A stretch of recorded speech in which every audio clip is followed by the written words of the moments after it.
Pall Mall Famous Cigarettes present The Big Story. Hey, you, where do you think you're going? Get out of my way. Oh, no, you don't. I saw you hold up that store. Give me that gun. Get out of my way. Give it to me. Okay, you asked for it. Here. Hey, why don't you look where you're going? Get out of my way, sister, and get out of it fast. Why, you... And remember something for your health. You didn't see nothing. Get it?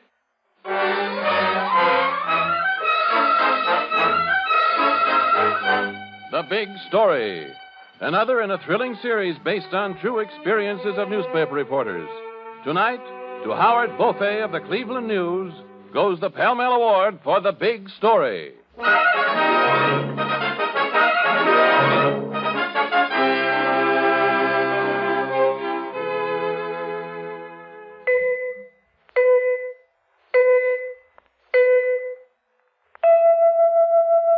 Four notes that are alike, and one that is outstanding. And of America's leading cigarettes, one is outstanding. The longer, finer cigarette in the distinguished red package, Pall Mall. Ladies and gentlemen, have you noticed how many of your friends have changed to Pall Mall?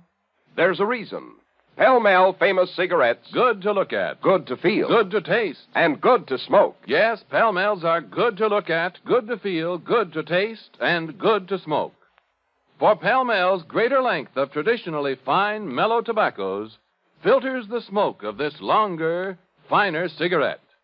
Gives you that smoothness, mildness, and satisfaction that no other cigarette offers you.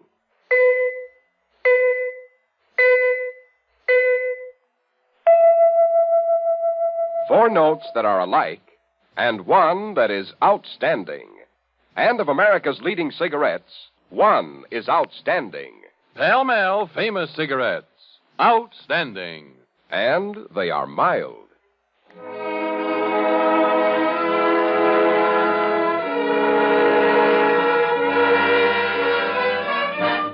Now the exciting and authentic story of the case of the unfinished love song.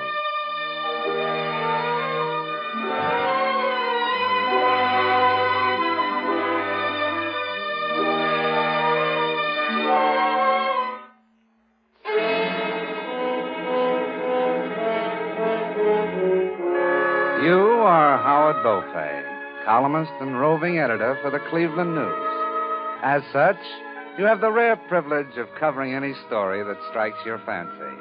And on this warm spring evening, you are going to jail. You're going to pay a visit to a murderer. So you pass through the prison gate and walk slowly down the long prison corridor, hearing the light echo of your footsteps on the stone floor. And then you hear something else. A violin playing a sad, haunting melody.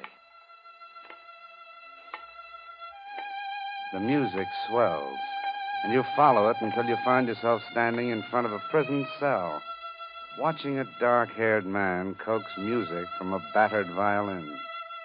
Nick Verris, murderer. Hello, Varys.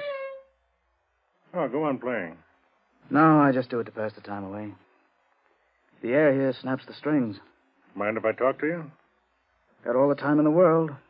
Life. My name's Beaufay. I'm a reporter from the Cleveland News. What brings you here to see me, Mr. Beaufay? I was at your trial, Nick. I think it's possible that you're not guilty. Thank you. Doesn't it interest you to know that someone thinks you didn't do it? A lot of people think I didn't do it, Mr. Beaufay. But I've been in jail 2 years. Well, I'd like to work on the case, Nick. It's all yours. Any leads for me to follow up? Well, you might go and see Joni. Joni? My wife. Oh. Maybe she can help you. Or maybe you can help her. Not that she needs anything. She got herself a job as chief hostess at the best restaurant in town. The Belle Paris. All right, I'll look her up. Swell. And Mr. Beaufay. Yeah? Say hello to her for me, will you?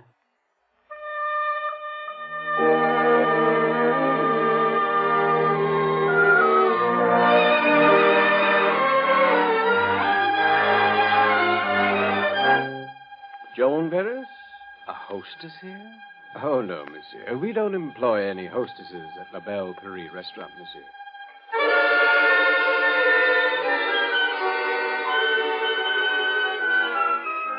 That, you, Howard Beaufay, say to yourself, is a funny state of affairs. So you go into conference with a phone and the city classified. And after an hour or so, you end up in a dingy restaurant on the shabby side of town. An uninspired string trio is sawing away in a corner. So you slump down at a table and wait until a pretty waitress heads your way and asks, May I have your order, sir? Is your name Joan Varys? Yes, but... I'd like to talk to you. Your husband told me to see you. I'm a reporter from the news. But Nicky doesn't know I work here. I told him I had a job at... I know. He sent me there to find you. Well, he'd be upset if he knew I was working in a place like this. I won't tell him, Joan. Thanks. It's not that I mind. It's just that Nicky would. Tell me about him. I wouldn't know what to tell you. Try. Well, the whole thing really started when Nick was in the hospital, recuperating from a pretty serious operation. I went to visit him as soon as he was out of danger. Nick. Hiya, Johnny. How are you? Wonderful, now that you're here. Oh, darling. I've been so worried about you. Don't you know only the good die young? But you're so thin. Well, I need care and love. I think you'd better make it a full-time job. What about the hours and the pay? Incomparable? When will you start? Right now. Oh, Nicky, I never realized how much I loved you until I nearly didn't have you. Oh, darling. Nicky, I brought you your violin. Here it is. Think I still remember how to use it? Why not try? What'll I play, Johnny? Guess.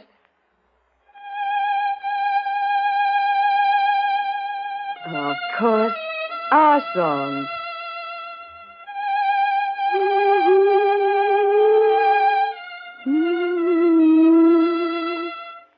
Oh, Nicky. Nicky, I'm so happy.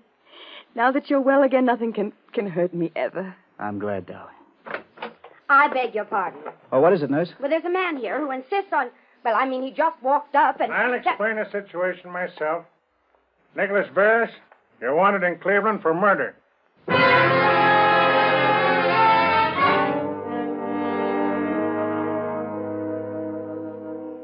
It happened so quickly, Mr. Beaufay. 1 minute we were alone. Nick was playing our song to me. And the next thing I knew, He was sentenced to life imprisonment for the 14-year-old murder of a man named Frank Dando. They were supposed to have stopped him as he ran out of a grocery store he was supposed to have robbed. Right? Yes. And Nick wasn't even in Cleveland then. Were you married to him at that time? No. Then how do you know he wasn't in Cleveland? He told me he wasn't. And you just take his word for it? Of course. You love him that much? I know him that well. There's only one thing to do. All the evidence is old stuff, buried for 14 years. We've got to dig it up. Now, I'm willing to try. Are you? You mean you'll help me? Well, I don't know if you call it help exactly. I'm not completely convinced of your husband's innocence, but the only way to find out is to look into the facts. Thank you for being honest, Mr. Beaufay. What do we do first? Our first step is the police records. Suppose I meet you tomorrow morning. We'll start looking. All right. I'll meet you at...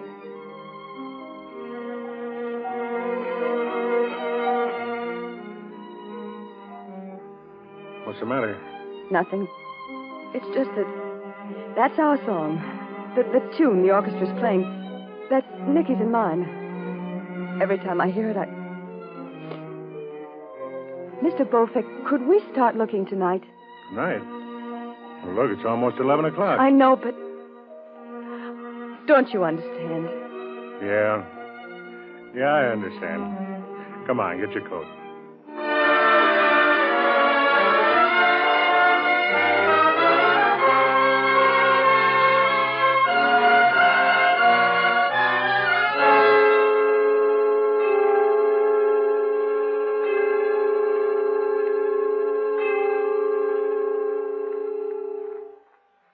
Have you found anything else, Mr. Beaufay?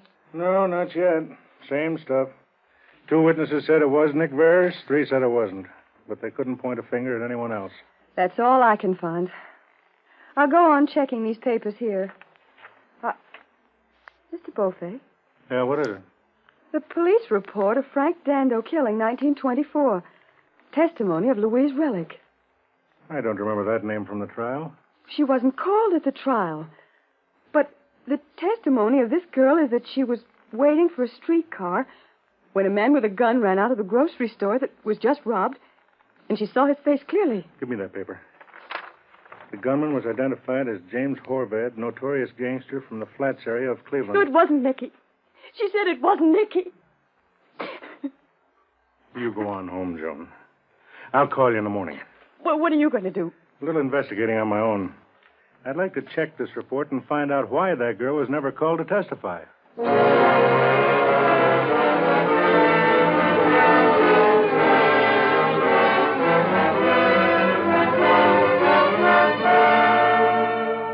Well, here it is, Joan. The girl, Louise Relic, was taken before the grand jury in 1924. But she refused to talk any further. Why? She lived in the Flats area where Harvard was boss. She's evidently afraid of him and his gang. The deposition was no build. What does that mean? Oh, dropped, buried, dead, finished. Oh, well, what about Horvath? Where is he now? He happens to be locked up for murder in the Ohio penitentiary. The Ohio prison? Yeah, and in the same cell block with Nicholas Varys. You know, Joan, I think I ought to pay another visit to that cell block.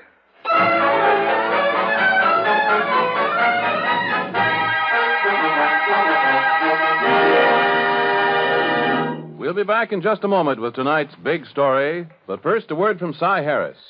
Ladies and gentlemen, have you noticed how many of your friends have changed to pell-mell?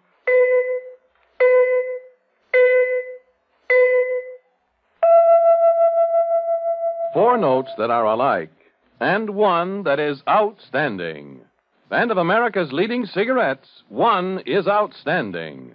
The longer, finer cigarette in the distinguished red package, Pall-Mall. Good to look at. Good to feel. Good to taste. And good to smoke. Yes, Pall-Malls are good to look at, good to feel, good to taste, and good to smoke. For Pall-Mall's greater length of traditionally fine, mellow tobaccos filters the smoke of this longer, finer cigarette. Gives you that smoothness, mildness, and satisfaction that no other cigarette offers you.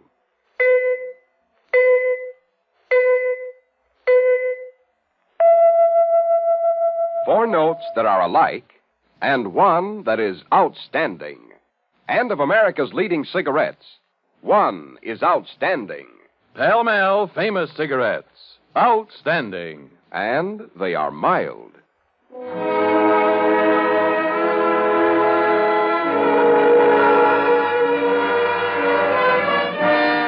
Now we return you to your narrator, Bob Sloane, and tonight's big story.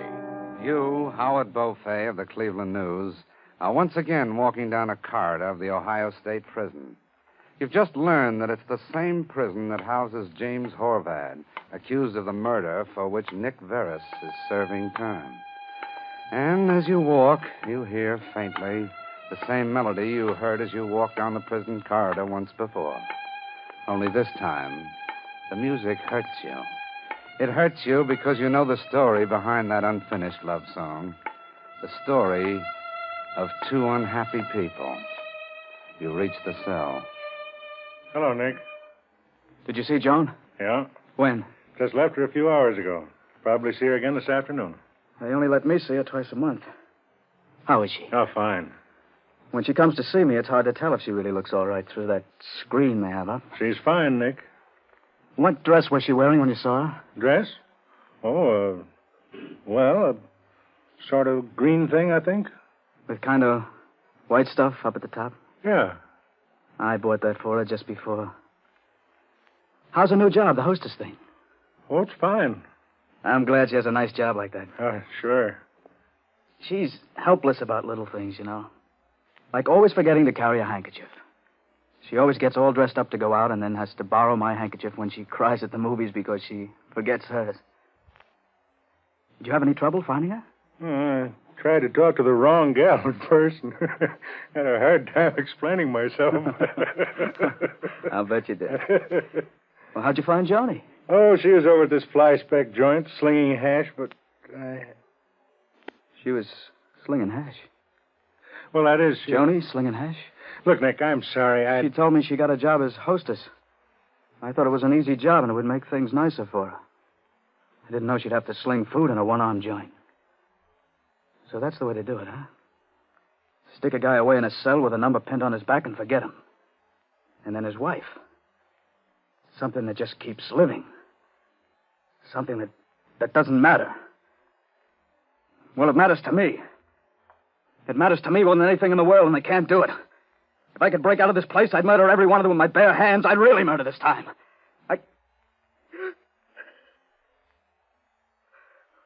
Joni? Take it easy, Nick. I'm sorry. But my wife... I know. Nick, she helped me dig up some news for you. We found the testimony of a girl who was standing on a street corner when the killer ran by in 1924.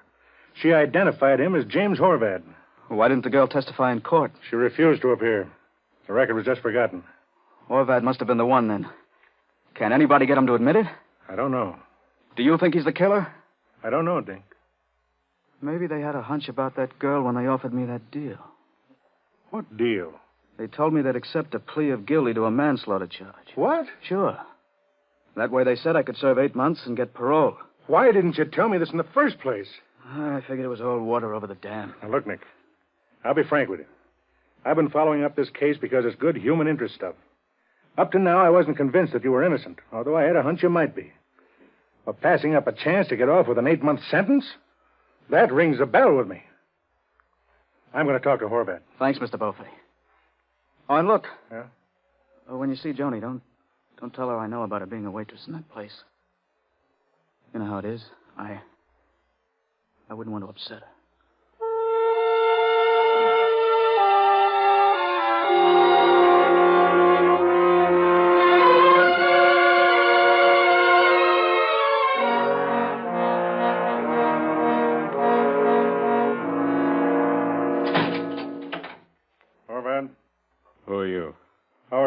Cleveland News. I got no news for you, Pencil Happy. I just want to talk. I got no talk for you either. I've just been visiting a prison mate of yours, Horvath. What you trying to do? Sell magazines? We talked. So? We talked about a murder. The murder of Frank Dando back in 1924. I ain't interested in ancient history. Horvath, you know and I know that you committed that crime, not Nick Barris. Why don't you do a decent thing for once in your life and clear him? When I want to hire a halo, I'll let you know. Horvath, look. Don't Horvath look me, reporter. Get out!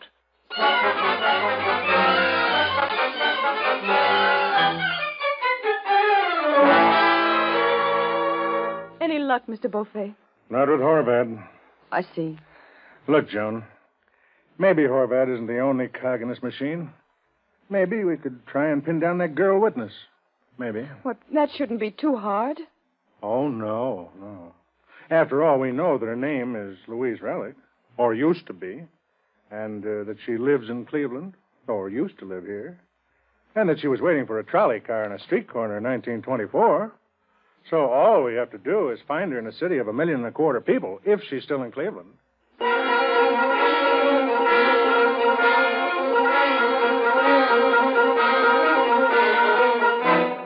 I'm looking for a girl called Louise Relic. Can you tell me where I can find her? I'm trying to locate a woman named Louise Relic, who probably lived in this neighborhood. Have you any idea where she might be living now? I heard she might be living in this section of town.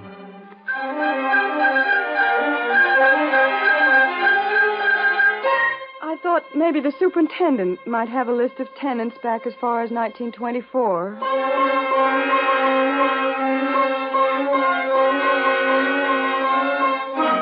The name's Louise Relic.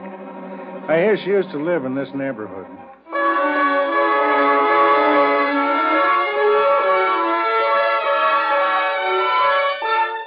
She moved 2 years ago? I see. Thank you.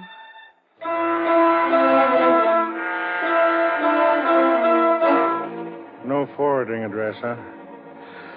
Thanks, anyhow.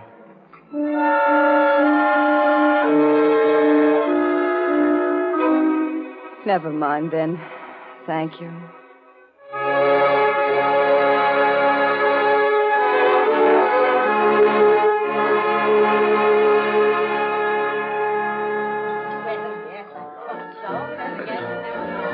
Oh, if they'd only turn off that jukebox. Drink your coffee, Joan. Make you feel better. I'm sorry to be such a baby, but it's just that I'm so tired. Do you have a handkerchief? I guess I left mine home. Yeah, sure. Thank you. Here. There, that's better. You didn't find out anything about the relic woman, did you, Mr. Beaufay? No. Gonna keep on plugging? I don't know. I hate to give up, but it seems like such a hopeless thing to keep on tramping the streets, knocking on doors, asking questions and not getting answers. I don't see how.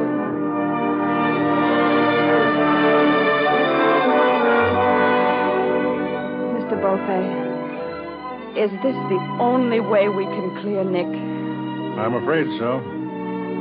All right, then, let's go knock on some more doors.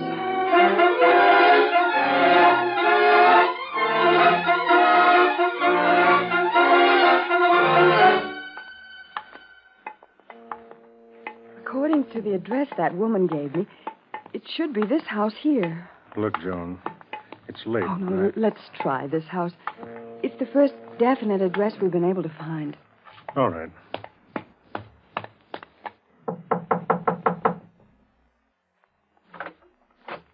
Well, hello. Hello. Are you Louise Relic? Have been for some time, honey. We've been looking all over for you. Very flattering. What for? May we come in? Sure. Miss Relic. Call me Wheezy, honey. Miss Relic, this is Mrs. Nick Varys. I think you got the wrong apartment. I don't think we do. The door's behind you. Look, sister, Nick Varys is in jail for a murder he didn't commit. I know he didn't commit it. And what's more important, you can prove he didn't. Never heard of him. Perhaps you've heard of a man named James Horvath. Nope. Please, Miss Relic. You're the only chance I've got to free my husband. Look, you two. Get out of here and get out fast. But why? Why? Can't you see we've got to get the truth from you? That you're the only one who can help us. She's afraid to tell us what she knows, Joan. Afraid? Sure, I'm afraid. But you do know something if you wanted to talk. Get out of here. Are you afraid of James Horvath? I don't know what you mean. Are you afraid of James Horvath because he's the man you saw shoot Frank Dando back in 1924? I don't know what you mean. Are you afraid he and his gang will get you if you talk? I don't know what you Are you afraid even if you exonerate Nick Varys, Horvath and his boys will be laying for you? Is that what you're afraid of, Miss Relic? Is it? Yes, yes, yes. James Horvath's in jail for another murder. He can't hurt you. But he's not the only one. His gang will get me if I talk. No one will ever know you talked except the parole But they'll board. see my name in the newspapers, won't they? Your name won't be printed. Okay. I'll meet you at the parole board office in the morning.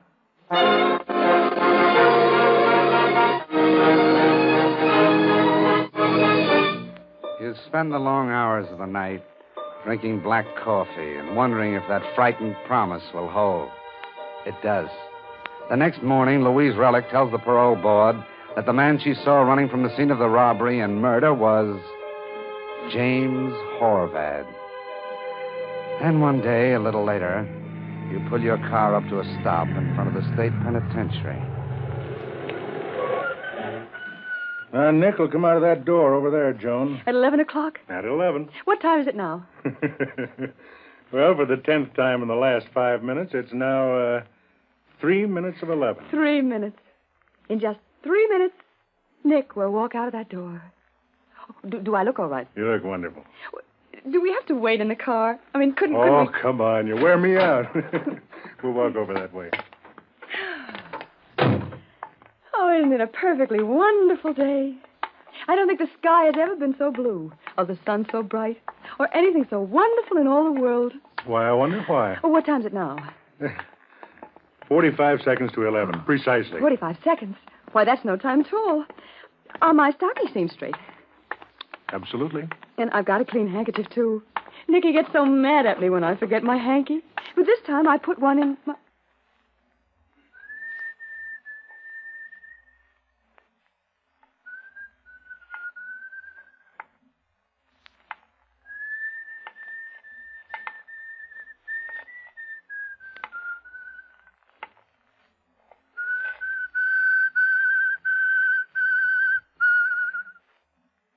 Nicky. Oh, Nicky. Come on, honey. I'll take you home.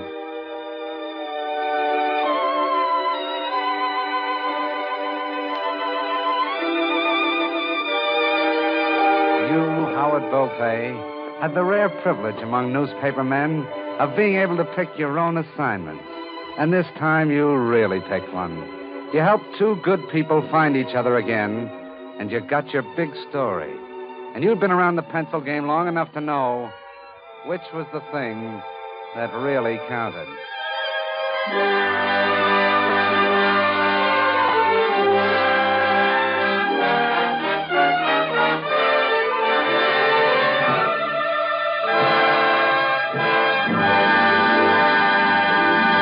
In just a moment, we'll read you a telegram from Howard Beaufay with the exciting details of tonight's big story.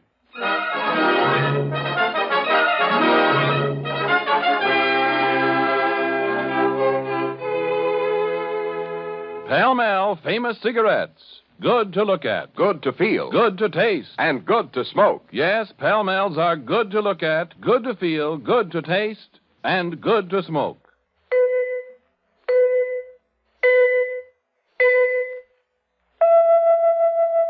Four notes that are alike, and one that is outstanding. And of America's leading cigarettes, one is outstanding. The longer, finer cigarette in the distinguished red package. Pall Mall Famous Cigarettes. Outstanding. And they are mild.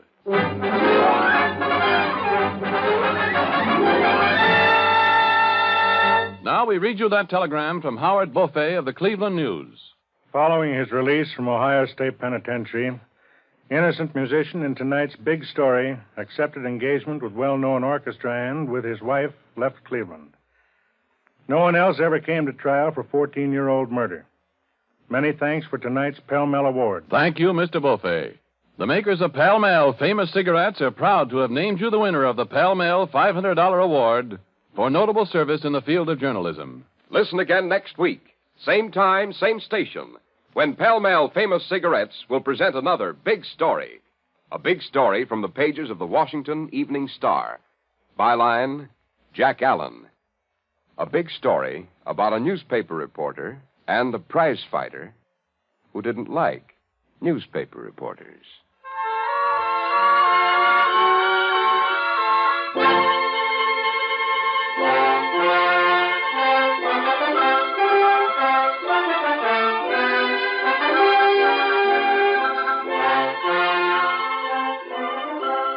The Big Story is produced by Barnard J. Prockter and directed by Harry Ingram, with music by Vladimir Zelinsky. Tonight's program was written by Gail Ingram. Your narrator was Bob Sloane, and Craig McDonald played the part of Howard Beaufay. All names in tonight's story, except that of Mr. Beaufay, were fictitious, but the dramatization was based on a true and authentic case.